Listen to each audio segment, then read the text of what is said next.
عايزاكي كده بقى تعملي سيف للوصفه وتعملي اكسبلور وشير كتير، علشان النهارده هنعمل مع بعض البسبوسه الدايبه دوب كده بمكونات سهله وبطريقه سهله. يلا بينا نشوف الطريقه ونقول بسم الله وعلى بركه الله.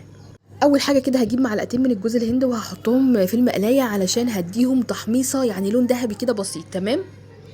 بعد كده بقى هجهز الشربات. جبت كوبايه ونص من السكر وحطيت عليهم كوبايتين من الميه. هحط عليهم رشه من الفانيليا وبعد كده هقلبهم كويس وهرفعهم على النار، هديهم غلوتين وهطفي عليها. تمام. وبعد كده هحط عليها معلقه من السمنه البلدي، وكده الشربات بتاعنا هيبقى جاهز. هنبدا اللي احنا نجهز البسبوسه. جبت نص كيلو من السميد ما عليهوش اي اضافات، حطيت عليهم معلقتين الجوز الهند اللي انا كنت عملتهم دلوقتي معاكم. تمام. بعد كده هقلبهم مع بعض وهسيبهم، وتعالوا بقى نحضر بوله تانية هنحط فيها المكونات بتاعتنا. هجيب معلقتين من العسل النحل، هو المفروض عسل جلوكوز بس انا حطيت عسل نحل. تمام. بعد كده حطيت 3/4 كوبايه من اللبن ونص